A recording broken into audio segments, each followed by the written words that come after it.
Well, welcome back everybody to Wrenching with Grandpa and the Never-Ending Saga. So, we're going to do a couple of things today, and let's just get started because I have other things to do as well. So, let's see if we can get her to start.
Oh yeah, she still runs.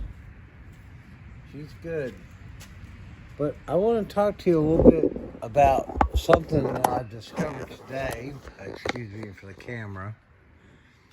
I had a little boo-boo. My daily driver is a 2005 Volvo XC90. And one of the things, with this age of vehicle that I ran into was that this control trim piece gets fragile. I mean, when you start talking about old plastic, they all disintegrate. And the upholstery and the bolster, or what they call this, has kind of worn down. I've tried to add some material in there to, give it a little more cushioning. But the problem was that over time, it has caused all of this to crack. And one of the pieces that holds the front of this all together is a plastic piece on the back of that trim that goes into a metal piece, which you probably can't see here. But anyway, the point of it was that was broken. This was all fracturing and everything. So I have spent a lot of time over the last couple of days super gluing everything back together and creating out of some old Texas license plates some backing, 2 layers to cover and replace the broken plastic piece there so it fits over the mounting bracket. And now she's good as new. So now I can drive to work without having to worry about my seats changing position because the whole thing was falling into disrepair. So I'm glad of that. You got to hear the girl run. She's running good. Still got to do a little timing adjustment. She's about a half degree off. But we're getting there. Wanted to give you a quick update. There's been a lot of conversation, aggravation over this whole brake situation. And here's what I've come down to, folks. This old girl, when I bought her, was a run and drive.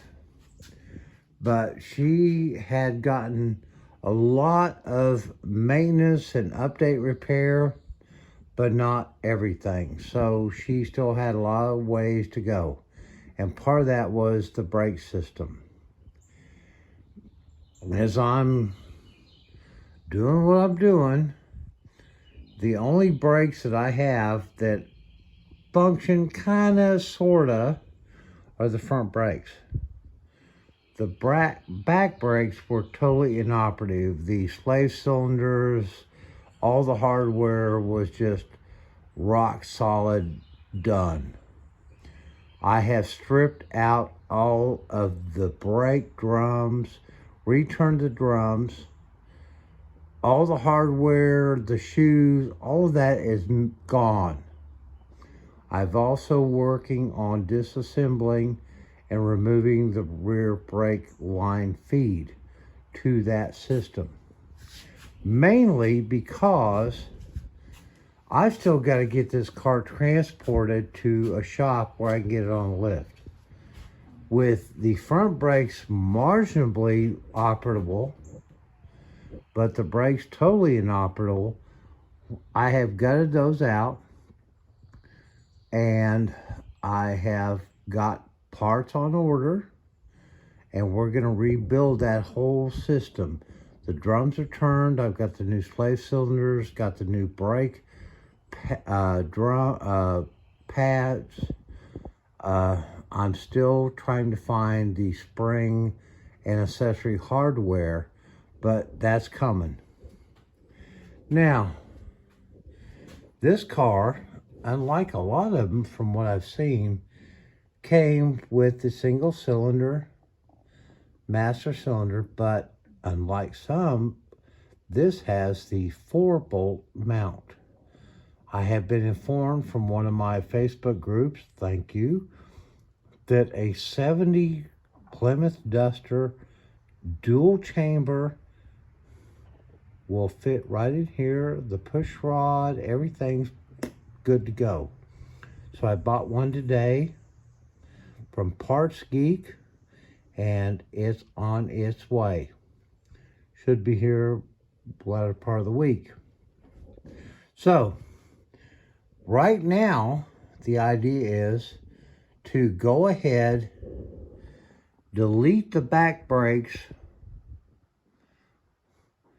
get them tied off so that I still have front brakes with the original cylinder so that I can drive it out to Jerry's or the muffler shop so we can do some more work on her that I don't have the equipment to do here.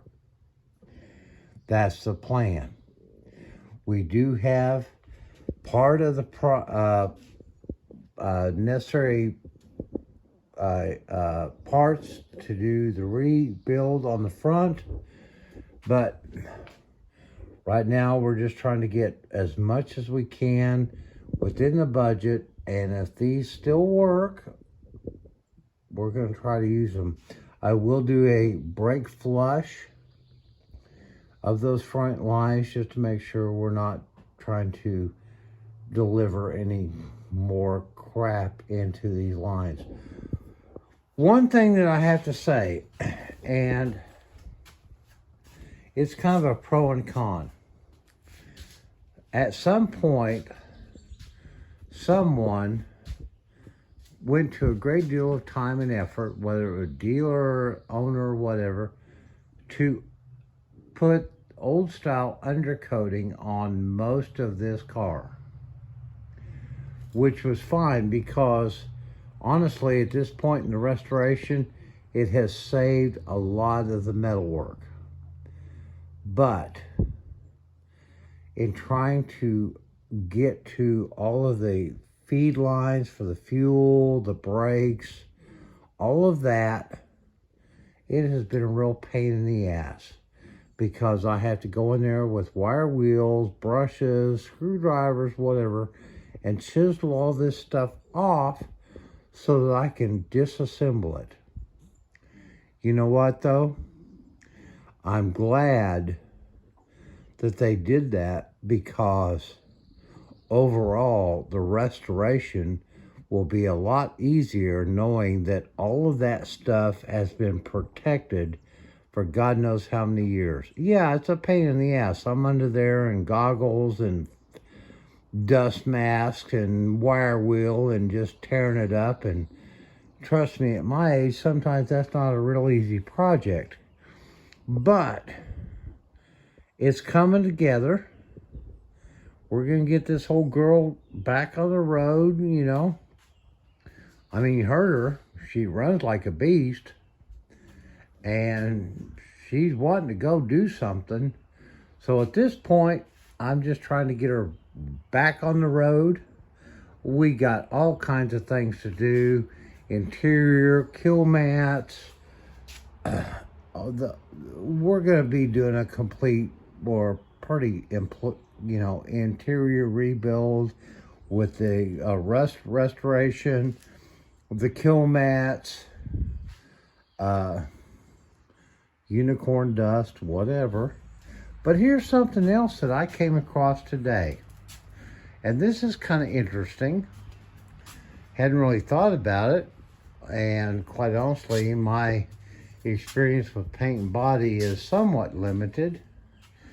But during my process of trying to work on the other car, my daily driver, I had to set all of my plastics out for super gluing of breaks and fractures and things like that, and try to get things repaired. Well, this seemed like a pretty good place to do it. It was, easy to work on. And I tried to cover everything with towels, paper towels, and the like. Well, I did have a small boo-boo with my super glue, and I ended up with a little bit of crap on the finish. Well, you know what? That was like a light bulb, because I'm using acetone to clean this off, and I've got most of it off. There's not too much left, but this finish, I have no idea when this car was painted, but it's obvious it's a one-stage acrylic enamel. And it's got a lot of orange peel in it. What I have found out is, in trying to clean this off with the acetone, I am cleaning and smoothing out a lot of the orange peel. Now, it's not going to be perfect. It's not going to be complete, but anything that helps in making this finish a little better is a good thing. Now, you got to be careful. You can't just throw all this stuff on there and let it set. I'm using a brown paper towel with just a little bit on it, just kind of, trying to smooth it out, get some of the shop dust off of it, and in the process, work some of that orange peel out. And I've got to be perfectly honest with you, I am totally impressed. I had no idea that that was possible. So, we're going to be, as part of the ongoing, never-ending projects of brakes, finish, interior, we're going to keep trying to get this old girl looking like she's ready for the prom again. If you've got any suggestions or comments, please feel free. Some of the things that know, getting underneath here and getting all the brake assemblies disassembled and pulled out. We're going to be doing a complete plumbing of the brake system. Eventually, like I said, got the dual cylinder. This will be coming out. The new dual cylinder will fit in here, and we'll be able to plumb off this side, not that side. That will give us better opportunities to keep from heat issues from our exhaust manifold affecting our brake system, and that'll go down. And so that's covered. We'll be picking up the tubings and the fittings and things real soon for that. And I'm still up in the air right now as far as an exhaust system. It's a 2.25 inch system coming off the manifolds. It appears from stripping out the old system, it very well would have been a thrush system that somebody had on there from the blue, what that was left on the paint, which is fine. I love thrush. They're a great system. But do I go thrush? Do I go cherry bomb? Do I go Flowmaster? Jegs? I don't know. I'm looking at the way, and honestly, right now, there's a place not far from here that does custom performance installs, and it's within the budget. So if we can get this girl to where I can drive her, 10 miles down the road, we may come up with some awesome new exhaust with tips and all that stuff. So, if you guys are into rebuilding these old cars, you're finding out, or as I knew and am coming to really appreciate, they're never done. But the more you can do to them to bring them back to their performance or, best look, that's what it's all about. Got a lot to do. I'm grateful that because of the investment I've made, I'm still money ahead. But I want this girl to be good so that me and the family can drive her down the road to the grocery store, to the lake, or that I can, maybe trade her for a new project. But that's not coming soon. I love this car, and quite honestly, I have no intentions of doing anything than trying to make her the best she can be, because I have fallen in love with this girl.